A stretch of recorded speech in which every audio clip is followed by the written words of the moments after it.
खुद मारूफ साहब ने मैंडेट खुद उन्होंने देख शायद लोड नहीं उठा पाए उस मैंडेट का। 5 तारीख को हमने देखा कि नॉमिनेशन के वक्त एक जन सैलाब था जिसकी सरबराही खुद एडवोकेट मारूफ खान कर रहे थे। तो आपका ये कहना है कि उनके जाने से अब पार्टी को कोई फर्क नहीं पड़ता, कोई नुकसान नहीं हुआ है? मैंडेट दिया गया मारूफ साहब को और मारूफ साहब ने खुद ही मैंडेट मुझे दे दिया। अब पार्टी प्रेसिडेंट का इसमें क्या लेना था? पार्टी ऐसा क्या हो गया जब अपनी मर्जी से उन्होंने मैंडेट आपके हाथ में थमा दिया, तो ऐसा क्या हो गया कि रातों रात उनके ख्यालात जो है वो बदल गए और वो नेशनल कॉन्फ्रेंस में चले गए? ये कोई तंगी तकलीफ किसी मुआया को हो जाती है, बुजुर्ग को हो जाती है, वहाँ रफीक खान के बच्चे खड़े रहते हैं, नदीम खड़ा रहता है, वसीम खड़ा रहता है। उन लोगों को आगे मत करो 10 साल के बाद इलेक्शन के टाइम बास्कार्ड लगा के आ जाते हैं। अब इलेक्शन आ गया, हमारे बारे में सोच आज फलाना खतरे में, आज फलाना खतरे, आज खतरे में कोई नहीं है, आज खतरे में वो लोग हैं। ये है कि आसान का मसला, आसान वो उनका अपना एजेंडा है। जो कल पीटीपी के लिए मांग रहे थे आज बीजेपी के लिए मांग रहे हैं, कल पीटीपी के लिए वोट मांग रहे थे। आसान का बड़ा आसान, आज कोई खतरे में नहीं है, लोगों को बेवकूफ़ मत बनाओ। मेंढर कॉन्स्टिट्यूंसी से पीडीपी के मैंडेट पर नदीम खान उतरे हैं मैदान में और इस वक्त सियासी सरगर्मियां जो है इनकी जानिब से तेज़ है। बहुत शुक्रिया टीएसएल के साथ जुड़ने के लिए नदीम साहब। नदीम साहब, सबसे पहले मैं जानना चाहूँगी कि जब पीपल्स डेमोक्रेटिक पार्टी की जानिब से मैंडेट बांटे गए उस पर बहुत सारे तजाद देखने को मिले और एक ऐसा उम्मीदवार जिसको हाई कमांड ने जो है वो मैंडेट दिया, लेकिन उन्होंने आगे ट्रांसफ़र कर दिया मैंडेट आपको। कैसे देखते हैं इस सब को? उनका ये भी कहना था कि एक वक्त में जो मरहूम आपके वालिद साहब रफ़ीक खान साहब का एक एहसान था वो उन्होंने उतारा है। मैं ये कहना चाहता हूँ सरदार रफ़ीक हुसैन खान साहब ने मेंढर में बहुत बड़ा काम किया है और 1977 से लेके 2014 तक अपने पॉलिटिक्स में एक्टिव रोल अदा किया है।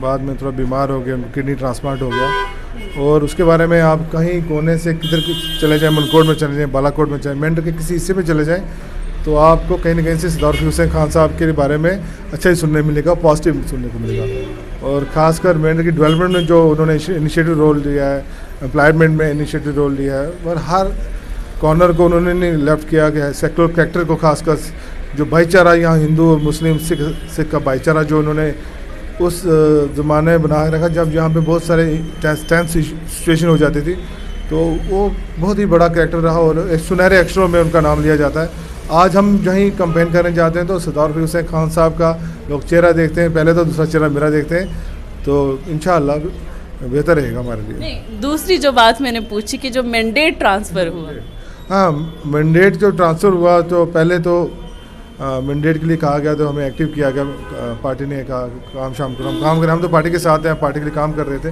बाद में खुद मारूफ साहब ने मैंडेट खुद उन्होंने देख शायद लोड नहीं उठा पाए उस मैंडेट का। नहीं, उनका ये कहना था कि आपके भाई और आप में एक तजाद था कि मैंडेट जो है वो आपको मिलना चाहिए। बाद में पहले मारूफ खान साहब ने इसीलिए मैंडेट दे दिया कि ऐसा ना हो कि पार्टी में दरार जो है वो पैदा हो जाए। बाद में ये भी सुनने को मिला कि आप दोनों भाइयों में भी इतनी बनती नहीं है और हो सकता है कि वसीम खान को मैंडेट दिया जाए। नहीं, ये ऐसे रूमर्स हैं। हम भाई दो जान एक कहते हैं ना, एक जान दो जिस्म है, हम भाई हैं। इलेक्शन की बड़ा मसला नहीं था कौन लड़े क्या न लड़े।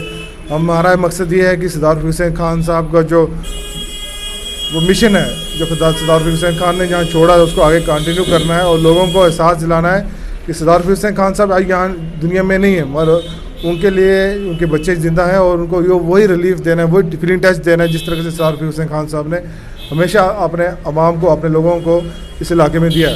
अच्छा, क्या समझते हैं कि पीपल्स डेमोक्रेटिक पार्टी इस वक्त मेंढर कॉन्स्टिट्यूंसी में कितनी मजबूत है?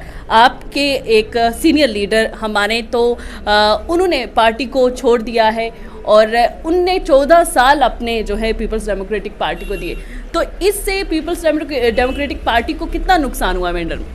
देखिए, लोग पार्टी में आते हैं जाते हैं, एक पार्टी से दूसरी पार्टी। पिछले दिनों में आपने देखा जब से इलेक्शन शुरू हुआ है तो यहाँ से एक पार्टी दूसरी पार्टी, यहाँ तो ऐसे लोग हैं जिन्होंने 6वीं पार्टी में भी यहाँ किसी पार्टी में आके इलेक्शन लड़ रहे हैं। कहने का मतलब ये है कि 2008 में जब सरदार रफ़ीक हुसैन खान साहब यहाँ MLA बने तो यहाँ पीडीपी का एजेंडा मेरे वालिद ने ही गाड़ा था और नेशनल कांग्रेस का एजेंडा ही मेरे वालिद साहब ने गाड़ा था। ये आप हिस्ट्री में देख लें तो 1977 में इंडिपेंडेंट इलेक्शन लड़ा था उस नेशनल कांग्रेस के खिलाफ, जिस नेशनल कांग्रेस के लिए लोग कहते थे कि मैंडेट किसी के गले में डाल देंगे वो जीत जाएगा, मगर नेशनल कांग्रेस को हराने वाले हमारी फैमिली थी, सरदार रफ़ीक हुसैन खान साहब ने, जिन्होंने यहाँ से पहला इलेक्शन जीता था जब बाइफिकेशन हुई थी सिरमकोट कॉन्स्टिट्यूंसी मेंढर में। दूसरी बात 2008 में यहाँ पे सरदार रफ़ीक हुसैन खान साहब ने इलेक्शन लड़ा, तब भी वो अकेले थे, वो आवाम साथ थी, तब यहाँ एक बड़ा झंडा गाड़ दिया। उसके बाद वो अपने मारूफ साहब खान साहब को ज्वाइन करने वाला मैं ही हूँ। तब मैं स्टूडेंट विंग में था। उनका ये भी कहना है कि 2008 में जब रफ़ी खान साहब की जीत हुई तो वो उन्हीं के बदौलत हुई, क्योंकि उनकी हिमायत जो है वो रफ़ी खान साहब के साथ थी। ये बात वही बेहतर बता सकते हैं, मगर वो उस टाइम वो नेशनल कॉन्फ्रेंस में थे, तभी उन्होंने ज्वाइन किया था। उसके बाद नहीं, दो उस टाइम तो नेशनल कॉन्फ्रेंस किए थे ना वो। हाँ, तो हिमायत कैसे, आप जब नेशनल कॉन्फ्रेंस वाला लीडर दूसरे की हिमायत करेगा तो फिर क्या होगा, आप उसके बारे में क्या कहेंगे। तो 2008 के बाद जब लोगों ने कहा कि आपको सही पार्टी में जाना चाहिए, और लोगों वर्कर जो उनके साथ चलते थे उन्होंने कहा कि आपको उस पार्टी में जाएं जहां आप सांस जो है ले सकते हैं, जहां स्टेज पे चढ़ के बोल सकते हैं, जहां आपकी रिस्पेक्ट होगी। तो रिस्पेक्ट उनकी और डिग्निटी तो यहाँ इस पार्टी में बहुत बेहतर रही और अच्छी तरह रही, और उनको अच्छी पोस्ट पे भी बिठाया गया। 2014 में मैंडेट दिया गया। पिछले दिनों में उन्होंने यहाँ इंचार्ज रहे, पीर पंजाब के जनरल सेक्रेटरी भी रहे, और इलेक्शन में, पार्लियामेंट इलेक्शन में काम भी किया। ये सारा उनको एक अच्छी पोस्ट दी और अच्छी रिस्पेक्ट दी पार्टी प्रेसिडेंट ने उनको। 5 तारीख को हमने देखा कि नॉमिनेशन के वक्त एक जन सैलाब था जिसकी सरबराही खुद एडवोकेट मारूफ खान कर रहे थे। तो आपका ये कहना है कि उनके जाने से अब पार्टी को कोई फर्क नहीं पड़ता, कोई नुकसान नहीं हुआ है? देखिए, जो जन सैलाब था ना वो वर्कर्स के साथ था, और वर्कर जन सैलाब बनाने के लिए बहुत बड़ी मेहनत करनी पड़ती है। मैंने इस पार्टी में 24 साल दिए हैं, और 2004 से इस पार्टी में कंटिन्यू काम कर रहा हूँ। स्टूडेंट विंग से शुरू किया, यूथ में काम किया, उसके बाद एज वर्कर काम किया, मारूफ साहब के साथ एज वर्कर काम किया। और जन सैलाब आपने देखा था, वो जन सैलाब हम दोनों भाइयों का था और अवाम का था। जो अवाम का प्यार था वो जन सैलाब में बदला था।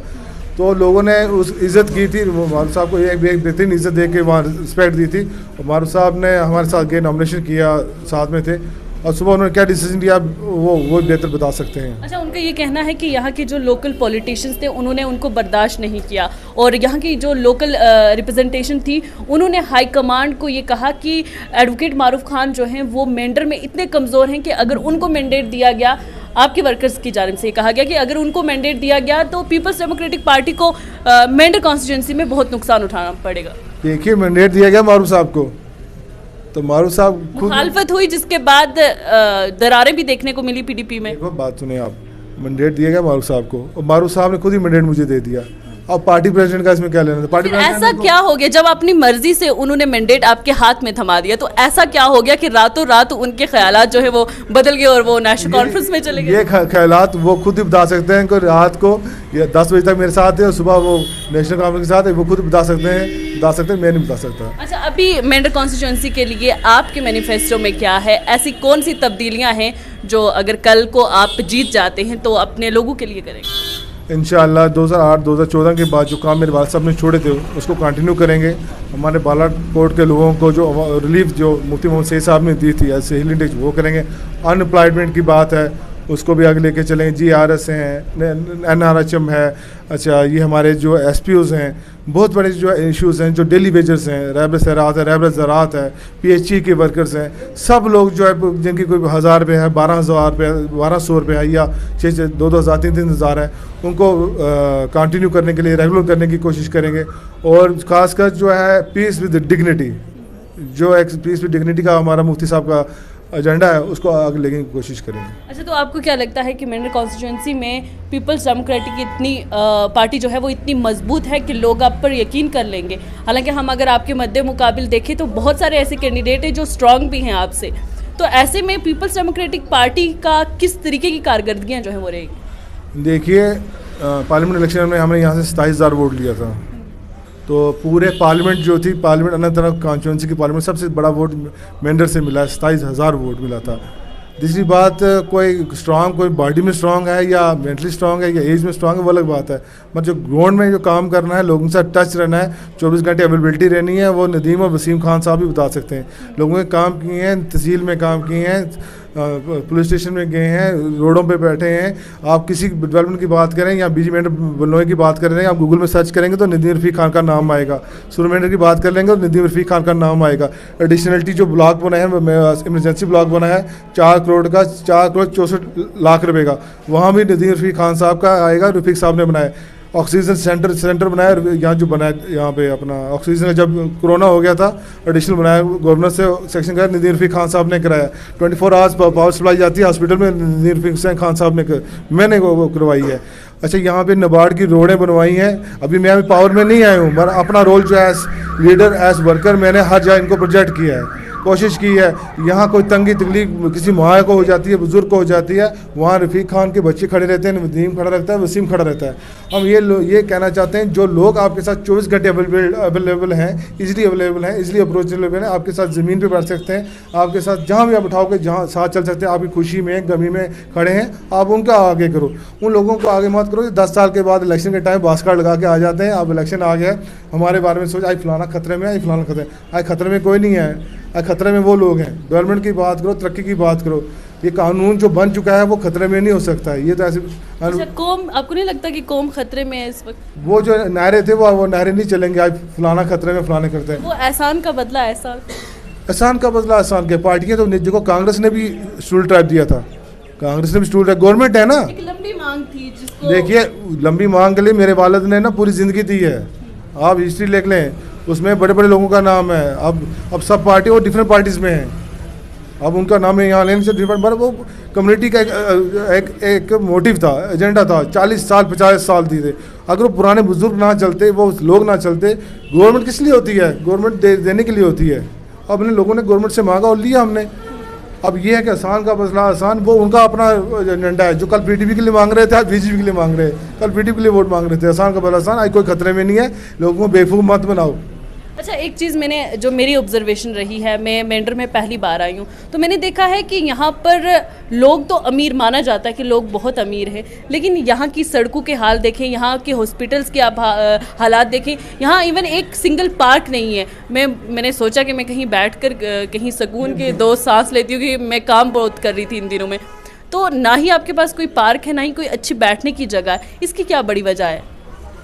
इसी के लिए तो मैं कह रहा हूँ, आप यंगस्टर्स को मौका दें। आप ये मानते हैं कि अगर आपको लोग हिमायत देंगे तो आप ये बुनियादी चीज़ों पर काम करेंगे? ये बिल्कुल डेफिनेटली हमारा काम क्या है? हमारा काम है लोगों की आवाज़ बनना। या जिस तरीके से आप कहते हैं कि 23,000 वोट लेकर जो है लोग भाग जाते हैं, या इस तरीके से आप तो नहीं भागेंगे? नहीं, मैं वफादार हूँ पार्टी का, पार्टी के साथ रहा हूँ और मैं लोगों का काम करता रहूँगा। मैं ऐसे सोशल एक्टिविस्ट काम किया है मैंने यहाँ पे। अब देखो, जो पावर में लेके लोग काम नहीं कर सके, हमने लोगों की आवाज़, आवाम की ताकत बड़ी होती है। अब जैसे आपने पार्क की बात की, पार्क के लिए अवेलेबल पार्क नहीं बन पाया।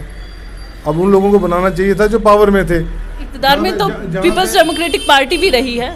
जहाँ पे 2014 के बाद जो लोग पावर में आए ना, उनको इनिशिएटिव लेना चाहिए। जो प्रोसेस प्रीवियस एमएलए ने छोड़ा था, उसको कंटिन्यू करना चाहिए था, ना कि उसको वहाँ रोक लेना चाहिए। 2014 तक क्या किया? 2000 काम किया, 2008-2014 में हमने काम किया। यहाँ 8 स्कीमें पानी की थी, 42 पानी की स्कीमें बनाई। यहाँ रोड तो आज भी मैं देखती हूँ इतनी तंग है। नहीं, ये जो रोड आप देख रहे हैं ना, ये रोड अब ये इसमें PMGY में ये इसमें जो थी अब करने वाले थे हम इनसे, जिस हिसाब से उन्होंने हमें इनिशिएटिव लिया था कि हम ये रोड PMGY में, पर PMGY जो रोड जो BR अपने इसको बोलते हैं, इसमें किसमें BRO वाले, तो BRO वालों ने इसको NOC नहीं दिया, तो उन्होंने दोबारा शुरू की। उन्होंने काम पूरी कोशिश करेंगे, आपकी रोड ब्लैक टॉप करेंगे, फर्स्ट क्लास बना के देंगे। अब उन्होंने काम किया, ब्लैक टॉप किया, रोड फर्स्ट क्लास है, पहले की बात से अच्छी है।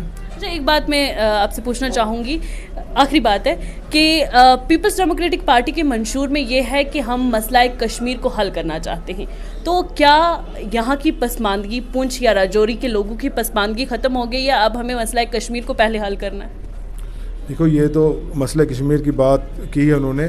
मैं ये कहना चाहता हूँ, जो लोगों का यहाँ मसला राजौरी पुंछ में, आप देख लें, राजौरी पुंछ में सबसे ज़्यादा जो काम किया मोहम्मद मुंशी साहब ने किया है। ये आप दो राय नहीं है। आप 10 मिनट में मुगल रोड क्रॉस करते हैं और कश्मीर चले जाते हैं, और 10 मिनट वापस यहाँ आ जाते हैं। आप यहाँ पे देख लें, बाबा गुलाम शाह बाशी यूनिवर्सिटी देख लें, मुफ्ती मोहम्मद सईद साहब के। कुछ लोगों ने ख्वाब देखे और ख्वाब देखते देखते वो मुफ्ती साहब के वक्त में हो गया। वो बार बार PDP गिन रही है, लेकिन उसके बाद, उनके जाने के बाद अभी तक पीपल्स डेमोक्रेटिक पार्टी ने क्या किया है? मैं ये कहना चाहता हूँ, आप मैं ये आवाम से कहना चाहता हूँ, आप हमें मौका दें काम करने का। हमारा जो मैनिफेस्टो में एजेंडा है, हम वो एजेंडे पे खड़े उतरेंगे। चलें, बेहद शुक्रिया। ये थे हमारे साथ नदीम खान, जो कि इस वक्त पीपल्स डेमोक्रेटिक पार्टी की जानिब से जो है मैंडेट लेकर जो है सियासी मैदान में उतरे हैं। अब देखना बाकी ये होगा कि बाकी लीडरान की तरह इनके दावे किस तरीके से जो है वो निकल कर सामने आते हैं, और 8 तारीख को अवाम भी इसका फैसला कर देगी।